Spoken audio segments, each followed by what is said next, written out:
श्री शिवाय नमस्तुभ्यम। हर हर महादेव। पूज्य गुरु पंडित प्रदीप जी मिश्रा के श्रीमुख से पावागढ़ के कंजरी गांव के राम मंदिर में 7 दिन की श्री राम शिवमापुराण कथा शुरू हो चुकी है। आज पावागढ़ में हो रही शिवमापुराण कथा का पहला दिन था। आज की कथा में गुरुजी ने गुप्त नवरात्रि में करने वाले 5 नए उपाय बताए हैं। इसके अलावा कई जानकारी और एक कनाडा का पत्र पढ़कर बताया है, जो इस छोटे से वीडियो के माध्यम से आप सभी के साथ शेयर करने वाली हूँ।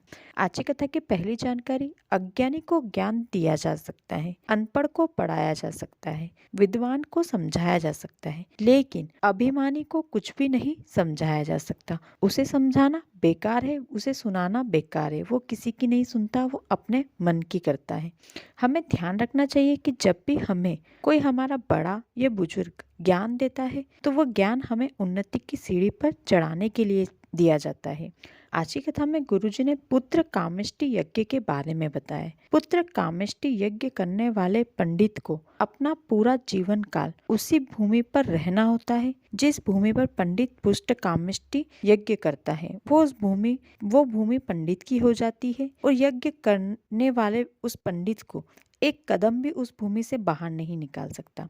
आज की कथा का पहला पत्र नयन जी ने कनाडा से लिखा है। वे लिखते हैं, गुरुजी, हम कनाडा में थे और वहीं मेरी पत्नी को पीलिया हुआ था। डॉक्टर को दिखाया और हॉस्पिटल में एडमिट किया। जांच करवाई तो डॉक्टर ने बताया कि पीलिया के कारण इनके पेट में गठान हो गई है और वह गठान कैंसर की है। हमने वहीं कनाडा में बहुत सारे डॉक्टरों को दिखाया। सभी डॉक्टर ने हमें यही कहा कि वह गठान कैंसर की है। फिर हम इंडिया आए और हमने इंडिया में आने के बाद अहमदाबाद में डॉक्टर को दिखाया। अहमदाबाद के डॉक्टर ने भी इस गठान को कैंसर की गठान बताया और कहा कि इसका ऑपरेशन करना पड़ेगा और इसे आगे जांच के लिए भेजना होगा। तभी मेरी पत्नी की एक सहेली ने मेरी पत्नी को शिवमापुराण कथा के बारे में बताया और एक लोटा जल और एक बेलपत्र का महत्व बताया। हम जब इंडिया में थे तब वडोदरा में कथा हो रही थी। हमने पांडाल में बैठकर कथा को सुना और बाबा से विनय किया, बाबा कैंसर को ठीक कर दो। हम आपकी अगली कथा जो गुजरात में होगी वह पांडाल में बैठकर सुनेंगे। अहमदाबाद में डॉक्टर का इलाज हमने चालू रखा। एक लोटा जल चढ़ाते और झेलकर वहीं मंदिर में ही पीते, एक बेलपत्र चढ़ाते और वह बेलपत्र मंदिर में बैठकर ही खाते। और हमने डॉक्टर से ऑपरेशन करवाया और ऑपरेशन कराकर गठान को निकलवाया। गठान को आगे जांच के लिए भेजा और जब गठान की जांच आई तब डॉक्टर ने हमें बताया कि आपकी पत्नी को कैंसर नहीं है। बाबा की कृपा हुई और हम कनाडा जाने वाले थे, लेकिन पता चला कि पावागढ़ में कथा हो रही है तो हम पावागढ़ की कथा को पांडाल में बैठकर सुनने आए हैं और बाबा को धूप लगाने आए हैं।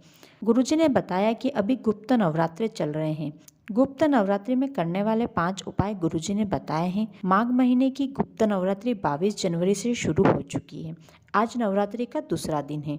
आज गुप्त नवरात्रि में करने वाला पहला उपाय, विवाह में देरी हो रही हो तो यदि आपके घर के बच्चों का विवाह नहीं हो रहा है, बच्चों की उम्र निकलती जा रही है, अच्छे रिश्ते नहीं मिल रहे हैं, बात बनते बनते बिगड़ जाती है, तो गुप्त नवरात्रि की पंचमी के दिन एक आम का पत्ता लें। अब थोड़े से चावल हल्दी में कर लें और थोड़े से चावल कुमकुम में गीले कर लें। अब आम के पत्ते के चिकने वाले भाग की तरफ पहले हल्दी से स्वास्तिक बनाएं, फिर कुमकुम से स्वास्तिक बनाएं। अब जो हल्दी वाला स्वास्तिक है उसके ऊपर कुमकुम में किए हुए चावल रखें और जो कुमकुम का स्वास्तिक है उसके ऊपर हल्दी वाले चावल रखें। अब जिस बच्चे का विवाह नहीं हो रहा है उसके हाथ की हथेली में रख दें और नीम के पेड़ के नीचे उसके हाथों से ही रखवा दें।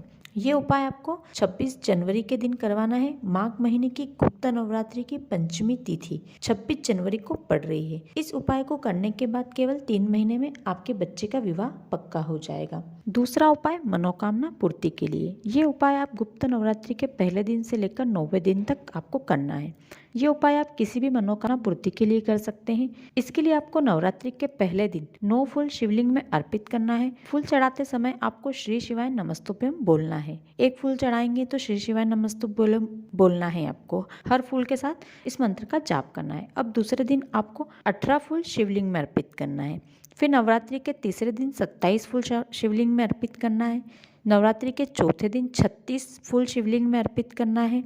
5वें दिन 45 फूल शिवलिंग में अर्पित करना है। छठे दिन 54 फूल शिवलिंग में अर्पित करना है। 7वें दिन 63 फूल शिवलिंग में अर्पित करना है। 8वें दिन 72 फूल शिवलिंग में अर्पित करना है और नवरात्रि के 9वें दिन 81 फूल शिवलिंग में अर्पित करना है।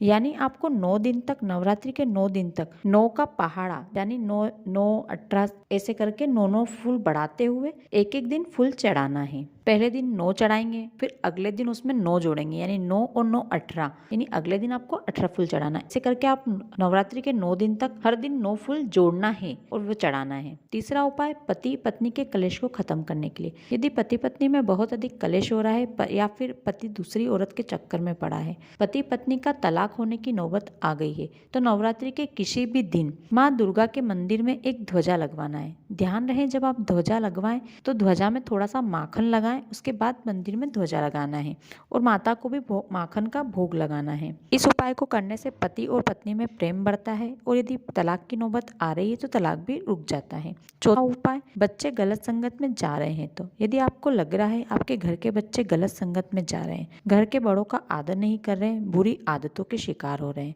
तो माँ दुर्गा के मंदिर में लाल फूल, लाल चंदन और लाल चूड़ी माता को अर्पित करें। इसके अलावा भी आप कोई अन्य लाल सामग्री चढ़ा सकते हैं जो भी आपको मिल जाए, और सामग्री अर्पित करने के बाद हाथ जोड़कर माँ से अपने बच्चों के लिए प्रार्थना करें। ये उपाय आपको गुप्त नवरात्रि में किसी भी दिन कर सकते हैं। पांचवा उपाय, धन वृद्धि के लिए। नवरात्रि के 9 दिनों तक आपको आपके घर के मंदिर में माँ दुर्गा के नाम से 2 लंबी बाती वाला घी का दिया प्रज्वलित करना है, यानी एक ही दिए में आपको 2 लंबी बाती रखना है और उसे प्रज्वलित करना है और माँ से अपने घर की सुख समृद्धि, व्यापार वृद्धि, धन वृद्धि की कामना करना है। इसके अलावा भी ध्यान रखें नवरात्रि के 9 दिनों में से किसी भी एक दिन आप 9 कन्याओं को भोजन अवश्य कराएं। तो दोस्तों ये थी आज की कथा की विशेष जानकारी, उपाय और पत्र जो कि आज की कथा में गुरुजी ने बताए हैं। यदि आपको आज का वीडियो थोड़ा भी अच्छा लगा हो तो वीडियो को लाइक कर दें, इस वीडियो को ज़्यादा से ज़्यादा शेयर करें ताकि जो भी आज की कथा किसी कारणवश यदि नहीं सुन पाए हैं तो इस छोटे से वीडियो के माध्यम से आज की संपूर्ण कथा का रसपान वो कर सकें। और वीडियो के कमेंट में श्री शिवाय नमस्तुभ्यम या फिर हर हर महादेव लिखना बिल्कुल भी न भूलें। धन्यवाद।